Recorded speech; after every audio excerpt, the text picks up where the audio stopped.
AITA to divorce my husband and leave him with the kid after finding out I'm not biologically the mom? I can't believe my life has come to this. All I ever do is go out of my way to help others, but on the few occasions I need help, nobody ever comes through for me. I, 36 female, have been with my husband, 35 male, for almost 10 years, married for 7. We had what I thought was my child by surrogate a little over 2 years ago. After 4 years of trying to conceive with no success, despite medical interventions, I was told I'm unable to carry a child to term. I had always wanted to be a mom. Devastated doesn't even begin to describe how I felt when I found out I had a medical condition that would make it nearly impossible to carry a pregnancy.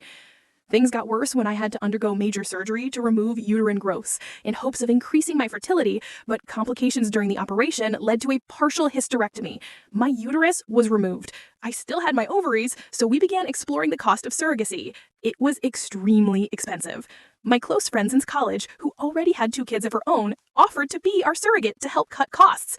After 2 failed IVF attempts, she became pregnant on the 3rd try and carried a baby boy to term for us.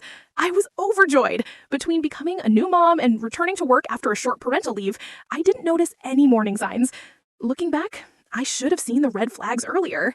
I was exhausted from my demanding full-time job and 2 part-time jobs I took on to cover most of our bills and the medical and legal costs tied to the surrogacy. I was the primary breadwinner. My friend and my husband started talking more often, and I would sometimes come home from my weekend job to find her already at her house when my husband was home. I brushed it off, thinking it was good for them to get along since she was carrying our child. I was grateful for her help. I did think it was a little strange that our son had brown eyes when both my husband and I have blue eyes. I looked it up and learned that while rare, it's still genetically possible, so I dismissed it. Recently, everything came crashing down. I took our son to a doctor's appointment where blood work revealed a blood type that biologically couldn't come from me as his mother. He's B+, I'm A+, and my husband is O+. My first thought was that the fertility clinic had made a mistake and implanted the wrong embryo. I immediately started consulting lawyers about a potential lawsuit and arranged for a DNA test. The results shattered me. The test showed that I am not the mother, but my husband is the father. I was heartbroken and furious. I met with lawyers to discuss possible medical malpractice, but before anything could move forward, my husband confessed. He admitted that he had slept with my friend, our surrogate, several times during the period we were trying to get her pregnant through IVF. That means what I thought was our son, conceived via IVF and carried by a surrogate, wasn't mine at all. He was conceived the old-fashioned way, something I can never do. Livid and broken don't even begin to describe how I felt. I've had nonstop crying spells ever since. My husband claimed he didn't think pregnancy could result because he pulled out and assumed he was the reason we couldn't conceive before. I felt a triple betrayal from my husband, my friend, and from fate itself. I found out the child I've loved isn't mine in any way.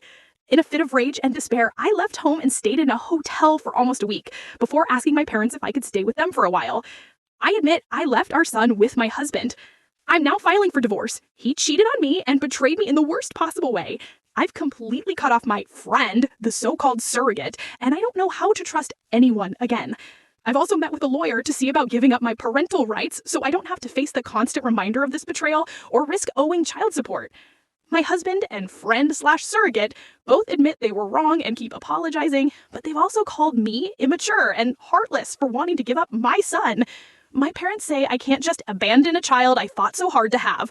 They agree I should divorce my husband, but insist I'm making a mistake giving up my parental rights. They say it's not blood that makes a family.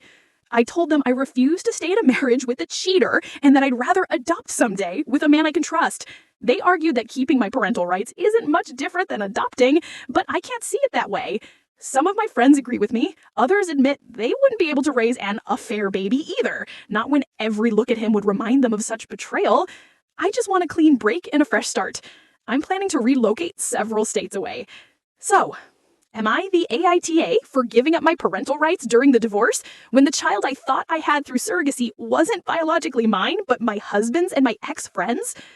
Update. I'm short on time right now, but we'll post a full update later. For now, I'll say this. I'm not staying, and I'm not caring for him anymore. I was never even given a choice in the matter, and that's why I kept telling myself I shouldn't want to.